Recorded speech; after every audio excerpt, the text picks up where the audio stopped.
In the previous episode, we saw the history of the Earth's climate, and I mentioned that we are now in an interglacial shown by the red box. Now let's examine this period in more detail. This graph shows the average global temperature during the past 12,000 years, and this is the overall trend if we smooth out the short-term fluctuations. We see the rapid warming of the Earth as the last glacial period ended. The temperature reached a maximum about 8,000 years ago, and then it began a gradual cooling. If nature had been allowed to follow its course, we would now be heading towards another glacial period. But nature was not allowed to follow its course. Instead, things suddenly changed about 200 years ago. In the next slide, we will examine this part of the graph in more detail.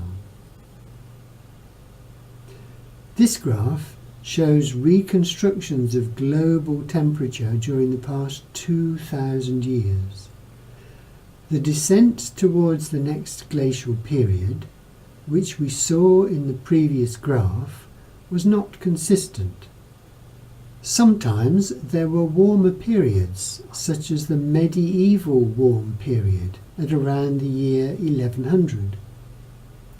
After that, the temperature continued on its slow descent towards the glacial, and this led to the so-called Little Ice Age. But the cold period ended in about 1850, and the temperature started to rise dramatically. The reason is that people were burning fossil fuels, first coal and then oil and gas, so releasing carbon dioxide. So what is the future of our climate? This is the temperature graph of the past 12,000 years, and this shows the IPCC predictions for the next 100 years relative to the temperature in the year 1980. The exact temperature will depend on how we humans behave over the next 100 years. This is the predicted temperature if we emit no more greenhouse gases after the year 2000. Obviously, that is not going to happen. This is the prediction based on a number of assumptions. For example, the slow reduction in energy use, slow improvements in production efficiency of energy, delayed improvements of renewable energy. There are many other assumptions in this model. But in this scenario, the likely value of the temperature increase in the next 100 years is 3.4 degrees centigrade, as shown here, but it could be as high as 5.4 or as low as 2 degrees centigrade. One aim of studying the history of the universe is to learn from what has happened in the past and use this knowledge to make our future better. So what can we expect in the future as global warming continues?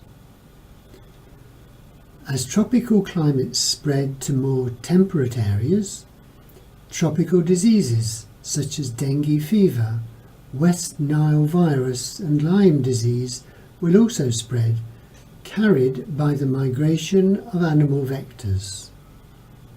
As I record this, South Africa is suffering one of its worst droughts to hit the region in 30 years. We can expect such droughts to increase in number and duration as the Earth's temperature rises. The drought in South Africa is blamed on an extreme El Niño effect. This is a massive reorganization of the convection currents in the atmosphere. Extreme El Niño produces more extreme weather, including increased tropical storms. Increased forest fires are already affecting many countries, including Indonesia, Australia, and the United States. And, surprisingly, harsher winters can be a consequence of global warming. Sea level has been rising steadily since about 1850 at the rate of over 3 millimetres per year.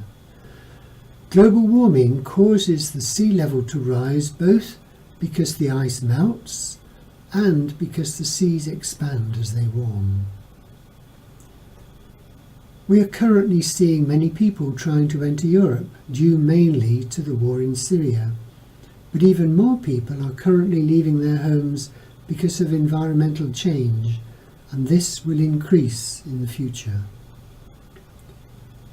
Mass migration is already causing political instability in some countries, for example in some of those of Europe. But revolutions due to climate change are not new. The French Revolution, for example, was caused in large part by a shortage of food, and this was a consequence of the Little Ice Age, which we have already mentioned. Will political change help us to solve the problem of climate change, or will it destabilise society and make the problem worse? In addition to its effects upon people, global warming affects wildlife. For example, animals which live in polar regions or around coral reefs. So there are many consequences of global warming. Clearly, it is a major risk to our way of life.